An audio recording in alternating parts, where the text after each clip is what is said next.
News, views, voices of the global Indian community. India abroad. Foundation for India and Indian Diaspora Studies, we hosted almost 140 delegates from 22 different states in USA, and we had 83 appointments on the whole day.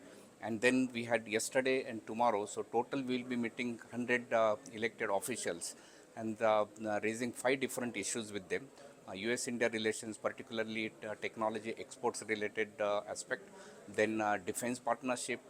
We also discussed the Quad, expanding the Squad or the partnerships, both trade and security in the Indo-Pacific region, particularly on the background of China's dominance in the global supply chain and competitive overtures around that. We also discussed the impact of the 7% country-wise green card quota limit, which has created the huge backlog on Indian American or rather the H-1B holders getting the green card. We discuss about the religious phobia, and finally critical minerals, particularly in the long-term interest of the United States. So it has been received very well. We like say morning we met Andy Barr. We also met Congressman Raja Krishnamurthy, Ro Khanna. Just now met Congressman Brad Sherman, and we also discussed with the offices of Congresswoman Deborah Ross. So a lot of them have initiatives around this particular aspect of that.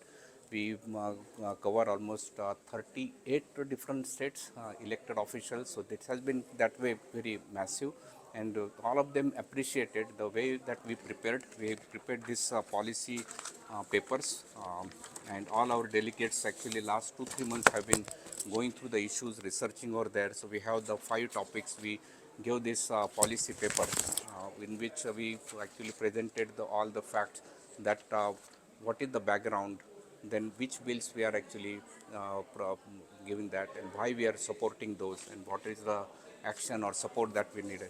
So a lot of them showed the interest and they asked for more information, so we will be working with them. Fortunately, FIIDS has now full-time staff in Washington, Desi. So we should be able to support their ongoing requirement on the resources, and FIIDS can be a de facto resources for all the India-related or US-India-related partnerships or Indian diaspora-related aspects. So the success has been very overwhelming. All the delegates coming from all over USA, they are so excited because for many of them, this was a great experience that in a small setting, meeting with the officials, discussing the issues, answering their questions, and that really making them understand that where the real problems are and getting their support of it. So it has been very great. So top 3 issues. First, the issue is related to US-India relationship. Particularly, it is US and India. On the US point of view, has been decided that it is a very important consequential relationship in this particular century.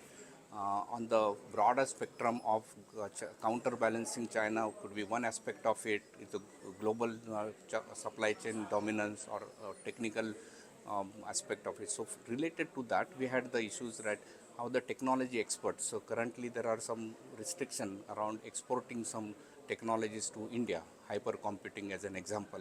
So that is really a block for the technology partnership progressing between these two countries, which is important.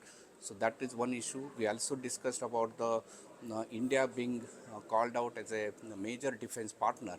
However, unlike MNA, that is the major non-NATO ally, there is the funding or the legal framework and working together, research as well as export-import. So those aspects are not covered by the legislative action. So that was also very important aspect of it.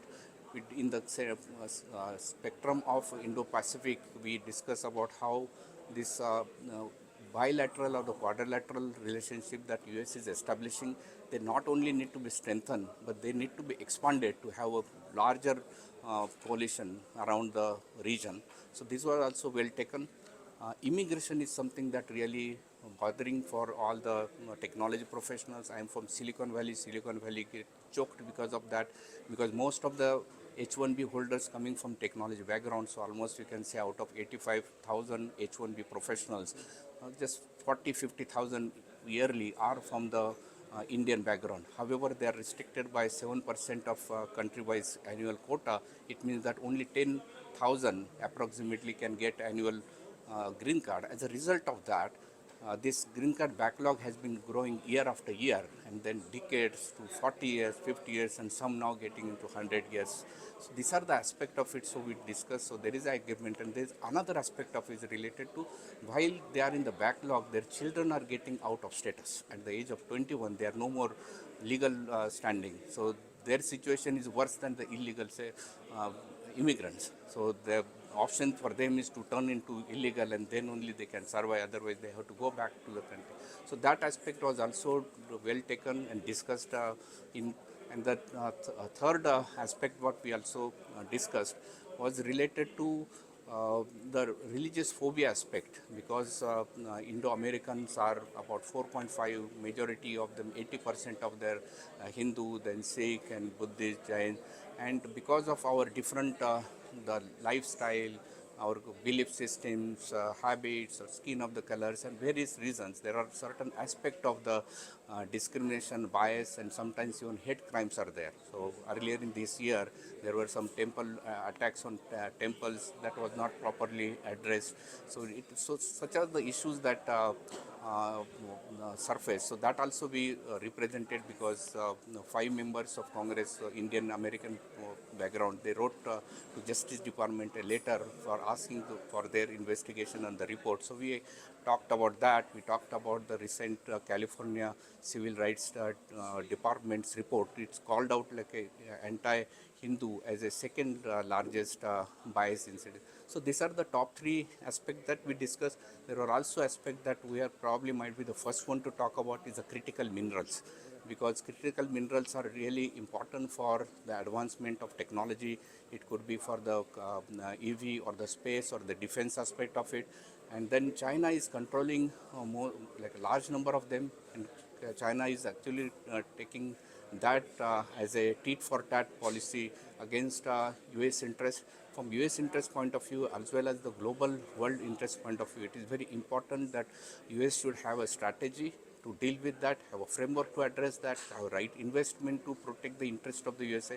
So these are the topics we discussed. I think I could say that there is a sense of uh, the continuation, that the generally the continuation always helpful to build on it for the long term. So there is a continuation of thought. So Prime Minister Modi's first term has created a foundation. The second term actually built on that, and that is continuing. And if you look at even the government position, the top 4 CCS position, defense minister, home minister, or finance minister, external affairs minister, these are all continuing. So that there is a sense of knowing the people, knowing the policies, the uncertainty is not there. So then ramp up time or taking this relationship further is much more going to be faster. That is the sense of the overall comments and feeling that it comes to. But also it also recognized that India being a largest exercise, the largest democratic exercise in India, like 650 million participating it is a great achievement. The sense of it is looked at as a victory of the democracy.